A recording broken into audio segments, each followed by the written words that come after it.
So I have an interesting video here. So I want to talk about how the condition of your products affect their value. And specifically here, I'm talking about booster boxes.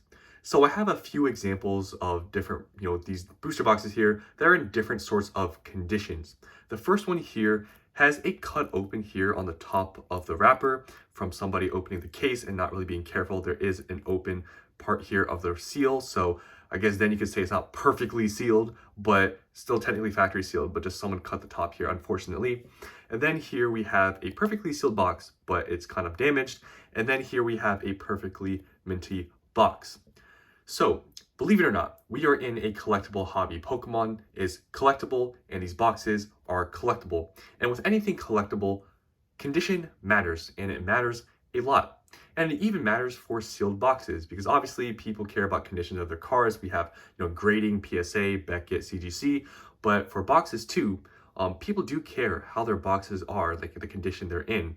And I want to show you guys some examples of some different conditions and how I feel like it affects their value. So first, let's put these two boxes away. I want to first talk about the main one, which I feel like is the worst one out of the three. Obviously, the minty one doesn't really count, but I feel like this is the worst example of condition of a box. Obviously, you can have a mix of everything. You can have, cuts in the boxes. You can have them being damaged too.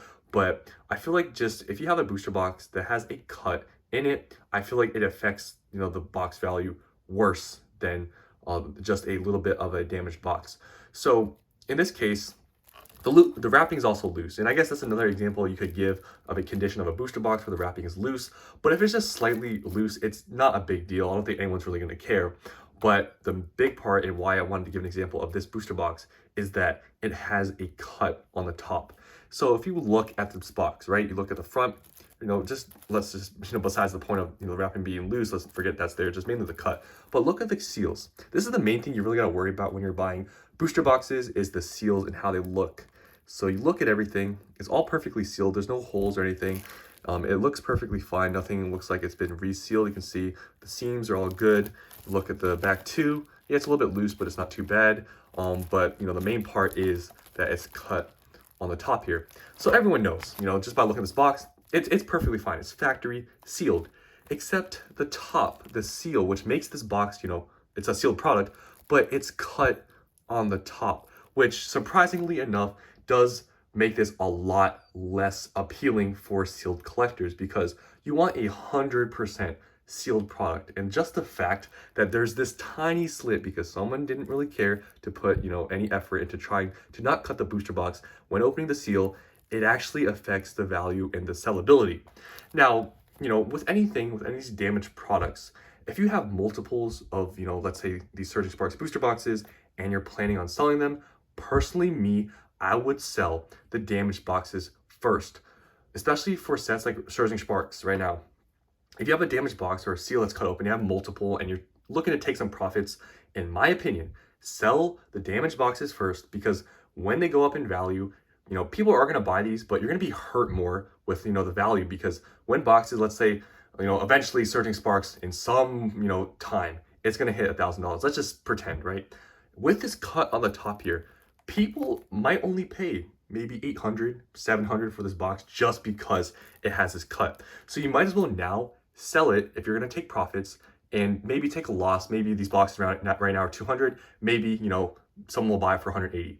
The losses you're going to take right now are a lot less than you're going to take in the future. So my advice to you guys out there that have boxes, especially with any sorts of tears in the seals, if you're looking to take profits, my opinion would be to sell those first because you're going to take a lot less losses right now than you're going to take in the future. So definitely 100%, I would say boxes with, torn seals are the worst ones. They'll affect the value more than just a slightly damaged box. So this is definitely an example of, a product that I would sell first. And personally, when I take profits or I sell some Surging Sparks, I have just two boxes where it's like slightly cut on the top like this.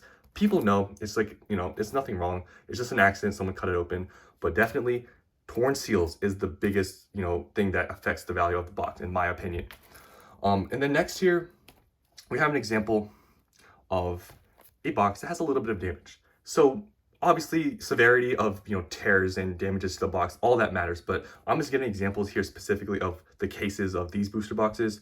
So in my opinion, damages to the booster boxes that are just slightly like creased, like this is happens a good amount that I see that I have booster boxes that are like this, where you can see like the flap here, it's sort of creased. And that's basically the only damage on this box, because if you look at every side to this box here, you can see it's actually perfectly fine. And even the back is actually fine. It's just that tiny crease, but it does affect somewhat value. But this tiny crease here is not anywhere near as bad as the tear in the seal, because this box, other than just having this little crease here, it's 100% perfectly sealed. Nothing is cut on the top. It's still factory sealed all the way around. No tears, no holes. It's a perfectly good product. And for sealed collectors out there, I feel like the seal matters a lot more than condition of box, because it's just 100% fully sealed. And I think that is really what matters more. Definitely, let's say you had, this box that I showed you here that does have like the cut on the top here with the seal, but this box was like completely damaged, like all over the place, had a ton of dents in the corner, then maybe you could argue that, this would be worse because of the damages to the box. But in cases like this, where it's just minor, creases, or minor, maybe like it has a tiny little like dent like on the back or whatever, it's not as bad as the cut in the seal. But definitely the severity matters. Like if this thing was completely crushed and you could see that maybe some of the booster packs were affected, then it would matter more. But since this is just a tiny crease, like I said, I have multiple boxes that are like this, it's not a big deal. It's definitely a lot easier to sell than a box that has a slit on the top or just any sort of tears in the seal. And then finally, I just want to show you guys a perfectly good booster box. So definitely, like I said, these are all collectible things, especially sealed collectors. They're looking for minty boxes to put on their shelves or just collect. And these definitely, especially Case Fresh or just really like nice minty boxes, they have somewhat of a premium because it's collectible, the condition is perfect, and this is pretty much a perfect example of that. So if you look at this box, you can see there's no creases in the front like the other box I showed you. And if you go look all the way around, you can see the booster box is in absolutely perfect condition. There's nothing wrong with it. Corners are all sharp. The back, there's no damage. The bottom is clean. Everything about this box is absolutely perfect. And this is exactly what a sealed collector is looking for. A perfectly minty box, no damages, no dents, and also no tears in any of the seals. It's a perfect shelf piece. And these definitely in the future, when they get more expensive, people are actually willing to pay a little bit more to buy a fresh box like this, rather than a box that maybe has a tiny bit of damage or a tear in the seal. People will pay more for a fresh box.